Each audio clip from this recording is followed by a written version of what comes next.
सच्चिदानंद सद्गुरु साईनाथ महाराज की जय। ओम साई राम। मित्रों, आज का ब्लॉग आप सभी हमारे साईं परिवार के लिए विशेष लाभकारी और कल्याणकारी है, क्योंकि आज के ब्लॉग में हम अपने साईं परिवार के लिए एक बहुत ही विशेष 60 तिला एकादशी का उपाय लेकर के आए हैं, जिसके माध्यम से आपके 7 जन्मों की दुख दरिद्रता निर्धनता समाप्त होती है और आपके इस जन्मों के समस्त पाप समाप्त हो जाते हैं।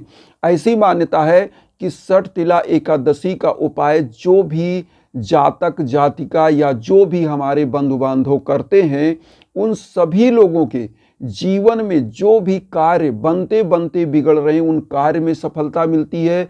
उनके बच्चे बच्चियां यशवान कीर्तिवान होते हैं और उनको समस्त क्षेत्रों में सफलताएं मिलती हैं। या जो 60 तिला एकादशी का उपाय है, इसमें करना कैसे है और क्या क्या चीज़ लेना है। सबसे पहले 60 तिला एकादशी आप जान लें कब है। 60 तिला एकादशी जो है वह 18 जनवरी को पड़ रहा है और 18 जनवरी को आपको इस उपाय को करना है। 60 तिला एकादशी जो है 18 जनवरी को यह श्री हरि विष्णु और माँ लक्ष्मी का दिन माना जाता है। तो ऐसा मान्यता है कि 60 तिला एकादशी में आपको लेना क्या क्या है, आप पहले तो यह जान लें, फिर हम बताते हैं इसका महात्म्य। देखिए, इसमें सबसे पहले आपको 6 मुट्ठी तिल लेना है। 6 मुट्ठी तिल आप कैसे लेंगे, ये आप मुट्ठी देख रहे हैं, ऐसे मुट्ठी में तिल पकड़ेंगे और पूरा 1 मुट्ठी तिल, मतलब 6 मुट्ठी ऐसे नाप के आपको तिल को एक पात्र में रख लेना है और पात्र में रख लीजिए।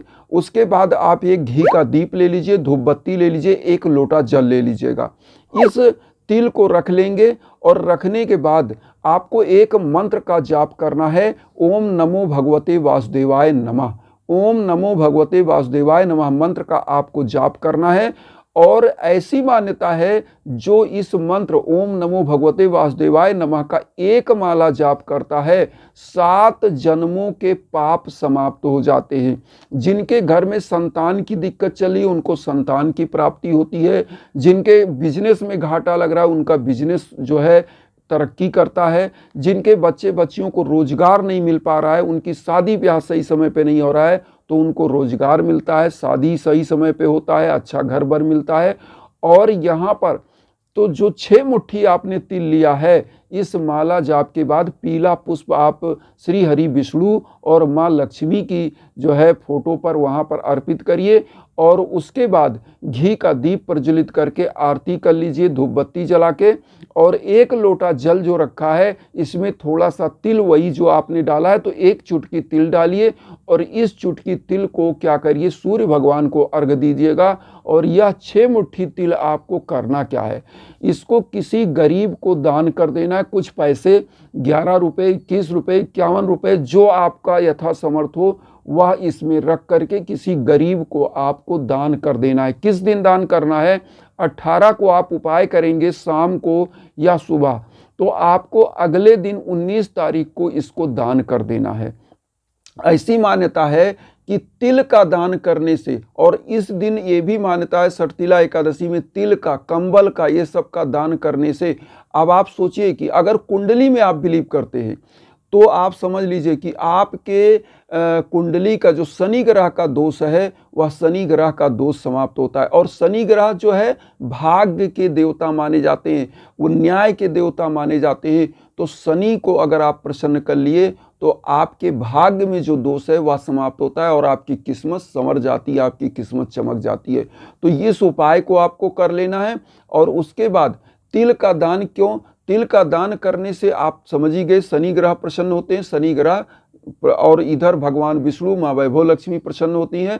और कंबल का दान करने से राहु और केतु आपके सुधर जाते हैं।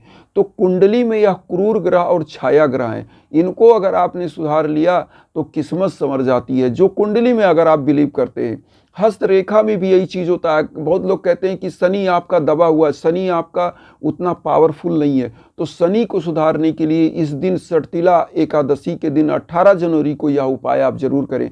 अब यहाँ पर इस 60 तिला एकादशी की जो कथा है उसको आप जान लें क्या है, क्यों इस व्रत को, इस त्योहार को मनाया जाता है। ऐसी मान्यता है कि एक ब्राह्मणी थी जिनके पति नहीं थे, उनकी डेथ हो चुकी थी उनकी पति की। तो वह ब्राह्मणी श्री हरि की बहुत पूजा करती थी, भगवान विष्णु की। और तो विष्णु भगवान ने उनकी परीक्षा लेने के लिए एक दिन ब्राह्मण का वेश धारण किया और उनके घर भिक्षा मांगने गए। तो उन्होंने मिट्टी का एक टीला छोटा सा उठाया, मतलब वो उनको दान कर दिया, पिंडा, मिट्टी का पिंडा। तो भगवान विष्णु तो वहाँ से चले गए वैकुंठ धाम। जब ये जो वृद्ध ब्राह्मणी थी, इनका मृत्यु हुआ और ये वैकुंठ पहुंची, तो इनको एक मिट्टी का घर और उसके बाद एक आम का वृक्ष नसीब हुआ। तो यह भगवान विष्णु से पूछने गई कि आखिर हम इतना पूजा पाठ आपकी करते थे और वैकुंठ आने के बाद मुझे इतना ही क्यों मिला। तो भगवान विष्णु ने कहा कि यहाँ पर मतलब देव कन्याएं जब आएंगी आपके यहाँ पर, तो आप उनसे इस उपाय के बारे में पूछिएगा, सटतिला एकादशी का उपाय। तो जब उनके यहाँ पर देव कन्याएं आई तो उन्होंने पूछा उन लोगों से, तो उन लोगों ने सटतिला एकादशी का उपाय बताया। तो उन्होंने किया क्या, सटतिला एकादशी 6 प्रकार से तिल का दान किया, 6 प्रकार से तिल का भोग लगाया। और इसीलिए 6 मुट्ठी तिल जो हम आपको बताएं दान करने के लिए, या 6 प्रकार से दान हो गया। तो आपको यह इस कथा का जो महत्व है, उन्होंने 6 प्रकार से तिल का दान किया और ऐसी मान्यता है कि उनकी कुटिया धन धान्य से परिपूर्ण हो गई, समस्त ऐश्वर्य उनको प्राप्त हुए और वैकुंठ धाम से वह मोक्ष को प्राप्त कर गई। तो इसीलिए मान्यता है, इसको पाप हरणी एकादशी भी बोलते हैं। यह पाप को भी समाप्त करता है, 7 जन्मों के पाप को। और जब आपके पाप कट जाते हैं तो आपका सौभाग्य निरंतर चलता है। यहाँ पर एक चीज हम और आपको बताएंगे। देखिए, हमारे पुरुषार्थ में 4 चीजें हैं, धर्म अर्थ काम मोक्ष। इस सटतिला एकादशी में चारों की प्राप्ति आपको होती है। धर्म की, जब आप पूजा पाठ करते हो भगवान की, तो आप क्या है कि आपने धर्म किया, गरीबों को दान किया, धर्म किया। अब यहाँ पर आता है अर्थ। अर्थ देखिए, मैं ये नहीं कहता कि कर्म नहीं करना है, कर्म 100% आपको करना है, कर्म प्रधान है। क्योंकि रामायण में लिखा है, कर्म प्रधान विश्व करि राखा, वही है वही जो राम रचि राखा। तो यहाँ विरोधाभासी जरूर लग रहा है, यहाँ कर्म की प्रधानता बताई गई है, लेकिन मिलेगा क्या, जो भगवान ने आपको रचा है, आपके लिए जो रखा है। तो रखा कैसे, जब आप मान लो भगवान ने यहाँ पे आपको कुछ रखा है और कर्म करते हुए जब यहाँ से आप यहाँ पहुँचोगे तब इसको प्राप्त करोगे। तो कहने का मतलब है कि कर्म करना है उस चीज को प्राप्त करने के लिए जिसको ईश्वर ने आपके लिए बनाया है, प्रदत्त किया है। तो कर्म तो करना ही है। अब यहाँ पर हमने क्या बताया पुरुषार्थ में, पहला जब आपने धर्म किया, गरीबों दीन दुखियों को दान किया, भगवान के निमित्त आप बैठे। यहाँ पर अर्थ का अर्जन कर्म के द्वारा। लेकिन कर्म कब अच्छा होता है, जब धर्म करते हुए चलते हो तो कर्म अपने आप अच्छा हो जाता है और आपको अर्थ प्रचुर मात्रा में मिलता है, धन धान्य से परिपूर्णता। इसीलिए सटतिला एकादशी भी क्या होता है, आपके घर में धन धान्य से परिपूर्णता आती है। अर्थ के बाद अब यहाँ आया काम। काम का मतलब होता है पति पत्नी और बच्चे, यह सब आपके बहुत सुयोग संतान पैदा होती है। जब आप पति पत्नी का एक समागम होता है, आप लोग शादी ब्याह करते हो, तो काम की प्राप्ति, और काम का मतलब होता है भौतिकता। तो समस्त प्रकार के सांसारिक सुख आपको प्राप्त होते हैं।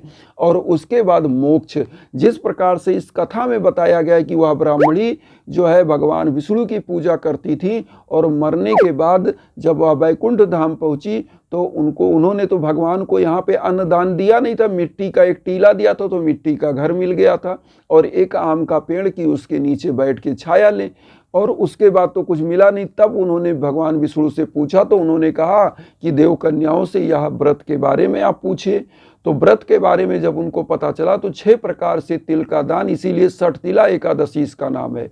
और इसको पाप हरणी एकादशी भी कहते हैं। तो समस्त पापों का अंत होता है। तो कर्म करते हुए यज्ञ याजन हवन भी कराना है। अगर आपके जीवन में भीषण बाधाएं चल रही हैं और आपका दुर्भाग्य चल रहा है, तो मैं बार बार यह कहता हूं कि आपको कहीं भटकना ना पड़े। आप हमारे इंस्टाग्राम पर आइए, जो भी हमारे लायक है दिव्य हवन, वह जो 101 प्रकार की जड़ी बूटियों से होता है, निश्चित आपके लिए होगा और आपके जो दिन दूना रात चौगुना तरक्की होगी। और एक चीज हम कहते हैं कि वसुधैव कुटुंबकम की जो भावना हम लेकर चल रहे हैं, उसमें आप सभी लोग जब सुखी होते हैं, हमारा साईं परिवार सुखी होता है, तो मुझे आत्मिक संतुष्टि, आत्मिक संतोष मिलता है। और मैं ये भी कहता हूँ आप लोगों से कि उन साईं भक्तों तक वीडियो को ज़रूर शेयर करिए और अपना आशीर्वाद चैनल को सब्सक्राइब करके दीजिए। तो इन्हीं भावनाओं के साथ ओम साई राम।